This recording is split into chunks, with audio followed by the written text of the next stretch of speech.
Hello viewers, আসসালামু আলাইকুম। অনেকদিন পর আপনাদের সাথে আরেকটি নতুন রেসিপি নিয়ে হাজির হলাম। আজকে আপনাদের তৈরি করে দেখাবো শিরখুরমা। এটা খুব জনপ্রিয় একটি ডেজার্ট রেসিপি। এটা অনেকে অনেকভাবে বানিয়ে থাকেন। তো আমার কাছে যেটা প্রিফারেবল মনে হয় আমি সেই রেসিপিটাই আপনাদের সাথে শেয়ার করেছি।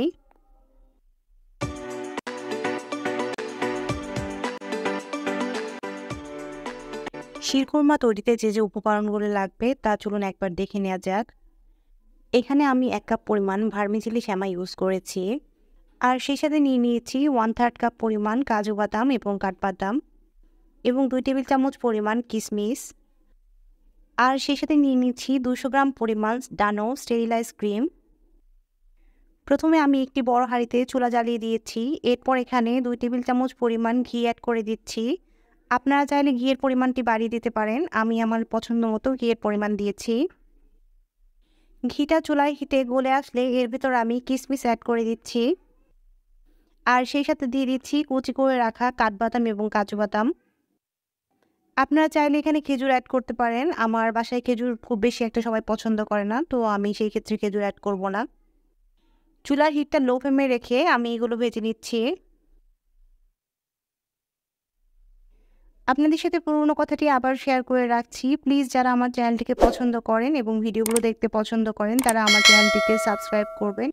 আর সেই সাথে ভিডিও ভালো লাগলে অবশ্যই লাইক এবং কমেন্ট করে জানাবেন। বাদাম এবং কিশমিশগুলো উঠিয়ে রেখে আমি সেই ঘিয়ের ভিতরেই সেমাইটা অ্যাড করে দিচ্ছি। এখন আমি সেমাইটাকে ভালোভাবে ভেজে নেব এবং লো ফ্লেমে ভেজে নেব যাতে করে পুড়ে না যায়।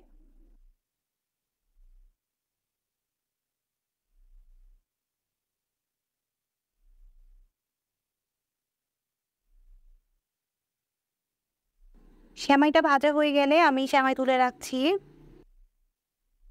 এরপর সেই ঘিয়ের হাঁড়ির ভিতর এখানে আমি 1.5 লিটার পরিমাণ দুধ অ্যাড করে দিচ্ছি।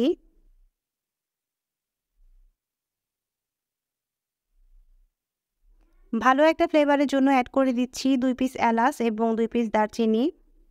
1.5 লিটারের দুধটাকে আমি বেশ কিছুক্ষণ জ্বালিয়ে নিয়ে 1 লিটারে পরিণত করে নিব। এরপর এর ভিতর দিয়ে দিচ্ছি হাফ কাপ পরিমাণ চিনি। আপনারা চাইলে চিনির পরিমাণ বাড়িয়ে নিতে পারেন। যারা একটু মিষ্টি বেশি পছন্দ করেন তারা চিনির পরিমাণ বাড়িয়ে নেবেন। চিনিটা ভালোভাবে গলে গেলে আমি ভেজে রাখা বাদামগুলো এবং কিশমিশ অ্যাড করে দিচ্ছি। সেই সাথে দিয়ে দিচ্ছি 200 গ্রাম পরিমাণ ডানো ক্রিম।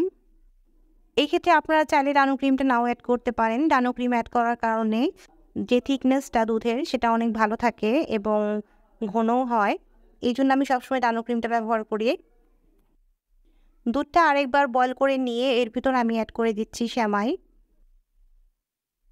সেমাই অ্যাড করার পর 3 থেকে 4 মিনিটের জন্য হাই ফ্লেমে ভালোভাবে জ্বালিয়ে নিতে হবে। এই তো এখানে আমার শিরখুরমা রেডি হয়ে গেছে। আপনাদের কাছে রেসিপিটি কেমন লাগলো অবশ্যই আমাকে কমেন্টের মাধ্যমে জানাবেন। আর সেই সাথে রেসিপিটি ভালো লাগলে সেই পুরনো কথাটি আবারও বলছি, প্লিজ আমার চ্যানেলটিকে সাবস্ক্রাইব করবেন এবং সাপোর্ট করবেন। এখন একটা সার্ভিং বলে সার্ভ করে নিচ্ছি। আপনারা চাইলে মেহমান আসলে বাসায় যেকোনো টাইমে খুব দ্রুত সময়ের মাঝখানে এই রেসিপিটি তৈরি করে নিতে পারেন এবং সার্ভ করতে পারেন। এই তো তৈরি হয়ে গিয়েছে আমার শিরখুরমা। এটাকে এখন আমি ঠান্ডা করে ফ্রিজে রেখে দেবো 1 ঘন্টার জন্য। তারপর এটাকে সার্ভ করব। আশা করছি আজকের রেসিপি আপনাদের কাছে ভালো লেগেছে। আজকের মতো এখানেই বিদায় নিচ্ছি।